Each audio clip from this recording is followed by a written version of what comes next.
오늘 소개시켜드릴 책은 라쿠페리가 쓴 고대 중국 문명의 서아시아 기원론, BC 2300년부터 AD 200년까지 이라는 책입니다. 제가 직접 읽어본 것은 아니고요. 단지 여러 책에서 소개하고 있어서 간접적으로나마 접한 책입니다. 라쿠페리를 소개한 책들 중에 하나를 예로 들자면 이영구 교수가 쓰신 코리안 루트를 찾아서가 있습니다. 책의 내용은 다음과 같습니다. 굳이 옛날 기록을 들출 필요도 없다. 우스운 것은 20세기 초에는 황제가 서방에서 온 인물이었다는 견해가 잠깐 대륙을 풍미한 적이 있다.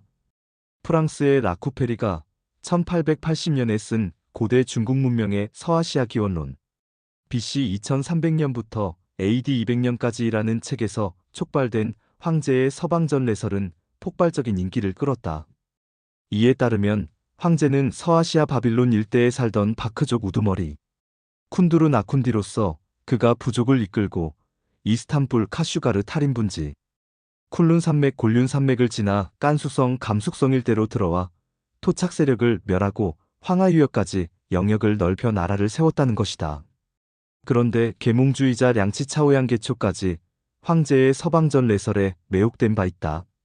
유명한 종족주의자인 장타이 엔장태연마저 전설상의 메소포타미아 군주 사르고는 신농시 운운하면서 옛 바빌론의 풍속이 중국에 영향을 끼쳤다라고 했을 정도니 장타이에는 만주족을 거칠고 야만스러운 종족이라고 폄훼한 골수종족주의자였는데 그런 그가 황제의 서방전 레설에 빠진 것이다. 물론 이 우스꽝스러운 설은 얼마 지나지 않아 슬그머니 자취를 감추고 말았다. 저자 이영구 교수는 라쿠페리의 주장에 대해 매우 부정적인 입장입니다. 아마도 현재 중국의 학자들 중에 라쿠페리의 주장에 동조하는 사람은 거의 없을 것입니다. 19세기 후반에 나온 책이므로 현재 기준에서 보자면 라쿠페리의 주장은 매우 오래된 낡은 주장일 수도 있을 것입니다. 저 또한 라쿠페리의 그 같은 주장이 신기하기는 하지만 그 신뢰성에 대해 의문이 가는 것 또한 사실입니다. 그러나 아직까지 그의 책이 한국에서 번역 출판된 적은 없는 것으로 알고 있으며 그러기에 읽어보지도 않고서 옳다 그르다 판단하는 것 자체가 불가능하겠죠. 당시 학자에게 현재의 대중적 지식 수준을 바라는 것 자체가 무리일 것입니다. 단지 언어학에 재능이 있는 학자가 언어학에 근거해서 자신의 주장을 전개해 나간 것으로 이해하면 그뿐일 것입니다. 그런데 이처럼 철진한 학설로 잊혀지면 그뿐일 주장을 자신의 책을 통해 매우 긍정적으로 소개하고 있는 분이 계십니다. 고려대학교 일어일문학과 김채수 교수님이 바로 그분입니다. 다음의 글은 김채수 교수가 쓰신 알타이 문명론에 나오는 내용입니다. 그렇다면 중국어의 SVO 통사구조는 선사시대에 어떤 SVO 언어의 영향하에서 형성되어 나온 것인가? 이 물음에 대해 프랑스 태생의 영국 동양학자 엘버트 테리안드 라쿠페리 1845년부터 1894년까지는 그의 저서 초기 중국 문명의 서구기원 1894를 통해 다음과 같은 입장을 제시했다. 그들이 차츰 그 나라를 침입한 것은 중국의 서북 지역을 통해서였는데 그 결과 그들의 현재의 위대함은 40세기 전에 아주 작은 시작들로부터 출발했다.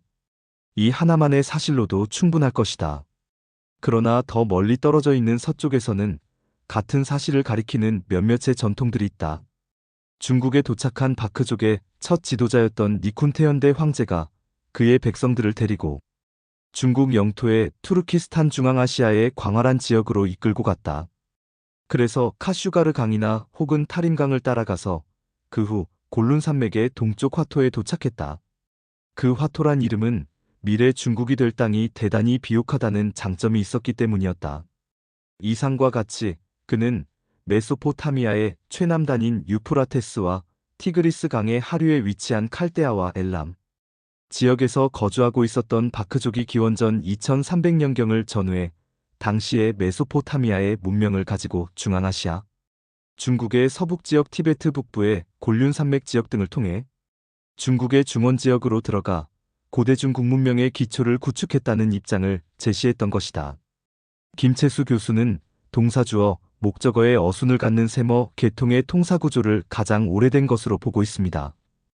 그리고 나서 주어, 목적어, 동사의 어순을 갖는 알타이 계통의 통사구조가 발생하였고, 이어서 마지막으로 주어, 동사, 목적어의 어순을 갖는 통사구조가 생겨났다고 판단하고 계십니다. 그는 인류의 문명을 어순 구조를 기준으로 분석하고 계신 것이죠. 언어학 관점에서 바라보는 매우 독특한 접근 방식임에는 틀림없어 보입니다. 그럼에도 오랫동안 수많은 사료와 씨름하며 연구에 매진해 오던 기존의 역사학자들의 눈에는 김채수 교수의 주장에 부족한 부분이 많이 보일 것입니다. 그런 염려에 대해서는 저 또한 충분히 이해하고 있습니다. 그러기에 라쿠페리의 주장을 인용하는 것 자체에 대해 못마땅한 시선을 갖고 계신 역사학자분들 또한 적지 않을 것으로 보입니다. 그럼에도 이러한 이설도 존재할 수 있다는 열린 마음을 갖고서 먼저 김채수 교수의 주장을 경청하는 것이 학자로서의 올바른 자세일 것입니다. 다음의 글은 라쿠페리가 그 같은 주장을 하는 근거에 대해서 설명하고 있는 부분입니다. 드 라쿠페리는 바빌로니아 제국 하에 있었던 바크족이 수메르 아카드인으로부터 서령 문자를 배워 그 지식을 가지고 그의 수령 황제의 영도 하에 중국으로 들어갔다고 주장하고 있다. 그의 그러한 주장의 근거들은 기원전 2000년대 후반기에 바빌로니아 지역에서 사용되었던 여러 문물들, 예컨대 1년을 12달과 사계절로 나눈다든가 7일을 하나의 시간 단위로 한다든가 음양의 이원룸, 음악의 12울력, 행성들의 이름, 색깔들의 상징 등과 같은 것이 고대 중국의 것들과 동일하다는 것이다. 중국에서의 한자와 한문도 그러한 메소포타미아 문명을 습득하고 있었던 바크족의 중국 도래가 계기가 되어 형성되어 나왔다고 하는 것이다. 그런데 김채수 교수는 라쿠페리의 주장을 뛰어넘어 그 같은 문명 전달자들의 영역에 토아라인을 포함시키고 있습니다. 스페인 언어학자 프란체스코 알 아드라도스 1922년은 그의 저서 고대 히타이트어의 구조에서 북방계 인구어를 사용했던 토카리트이니 그러한 민족이동 과정에서 중앙아시아의 천산산맥을 넘어 신장 지역으로 침입해 들어가 그곳에서 거주하게 됐다고 말하고 있다. 그렇다면 우리는 여기에서 드 라쿠페리가 말하는 바크족이 알 아드라도스가 말하는 토카리아인일 수도 있다는 입장이 성립되고 또 중국어의 SVO형의 통사구조가 그러한 민족이동을 행했던 토카리아인의 언어를 통해 형성되어 나왔다는 입장을 취해 볼 수도 있다. 사실 김채수 교수의 이러한 주장들은 지나친 억측으로도 받아들여질 수 있음을 알고 있습니다.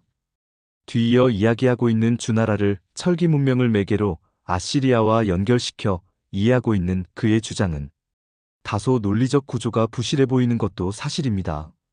중국에서 철제 무기가 통용되기 시작한 것은 한나라 시대 이후로 알고 있습니다.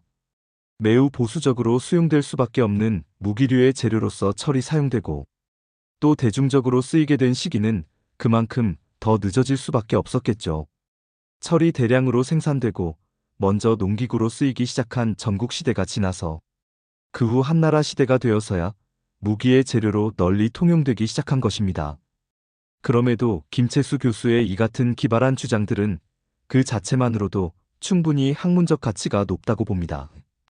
아직까지도 대다수의 나라들이 민족주의 관점에서 그들의 고대사를 윤색하고 있기 때문이죠. 한국과 일본은 물론이고 중국조차 그 같은 경향에서 예외일 수는 없는 것으로 보입니다. 그러기에 그들이 하상주단 대공정이라는 것도 하고 동북공정도 하고 있는 것이겠죠. 그들은 호모 에렉투스에서 호모사피엔스로 넘어가는 과정조차 중국만의 고유의 과정이 있었다고 주장하고픈 사람들이니까요.